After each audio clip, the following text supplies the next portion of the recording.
Gutom ka na naman?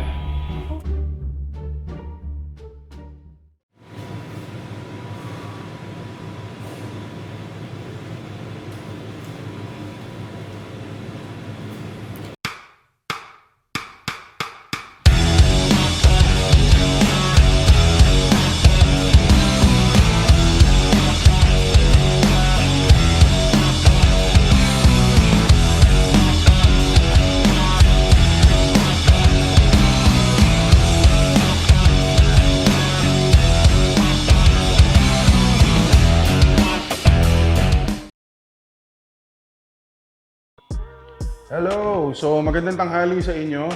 So ang gagawin natin ngayon ay nilagang corned beef. Ito siya. So ito, meron akong corned beef na homemade. Parang nilaga lang din siya. Pero instead of yung beef na cubes, ang gagamitin namin is yung homemade corned beef. So meron akong bawang, merong sibuyas, syempre patatas, Baguio beans, at saka cabbage. So may pantimpla tayo, meron tayong patis, meron din tayong paminta. Etong kumukulo na to, dito namin binoil yung corned beef, no? Dito namin binoil yung corned beef. Sinave ko siya. Kasi ito yung pinaka magiging sabaw natin para malasa, di ba? So, sige. Assistant, pwedeng paki-chop muna yung garlic, tapos pa-saute na yung onions at garlic. At ang pang-saute natin is something special. Today we will be using avocado oil. Diba? So special, avocado oil. Gustong-gusto ko yung lasa nito eh. Lasang-lasang avocado.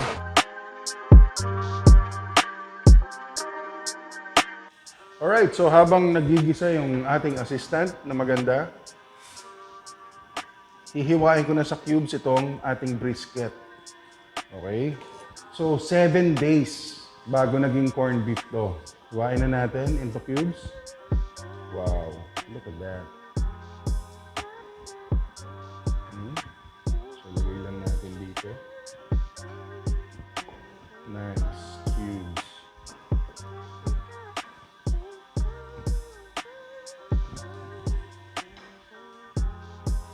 Okay, so nahiwa na natin into cubes yung ating corned beef.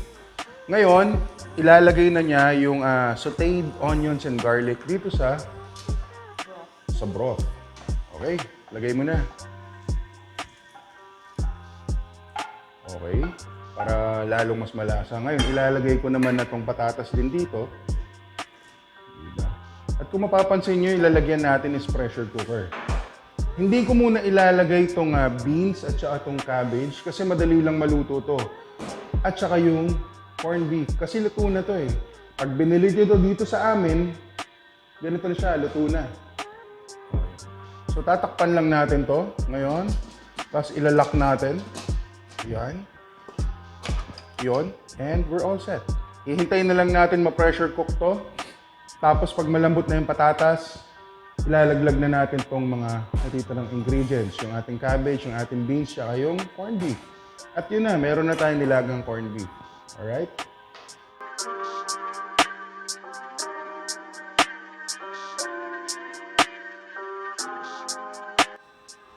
Okay, so lumipas na yung 10 minuto. Oras na para ilagay yung ating cabbage.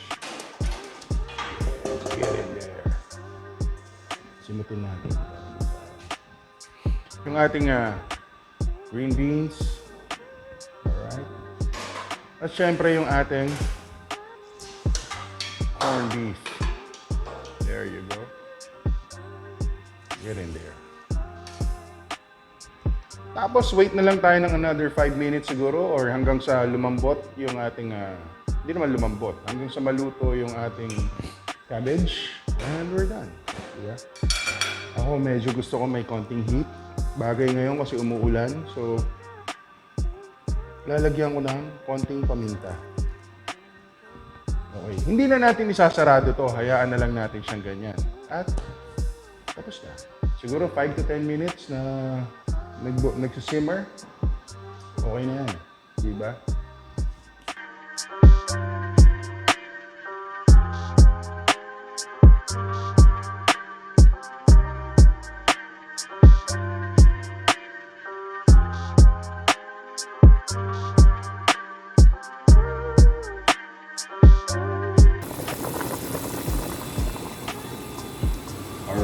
So tingin ko pwede na tong ating nilagang corned beef.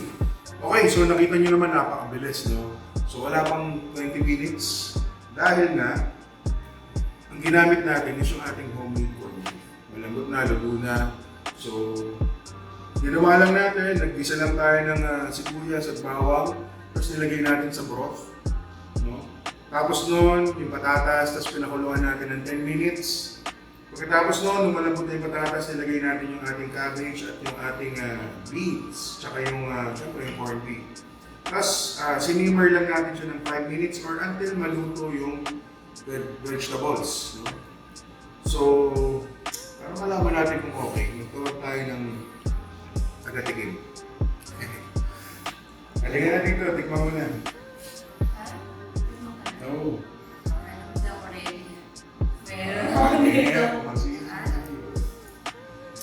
Ano nga?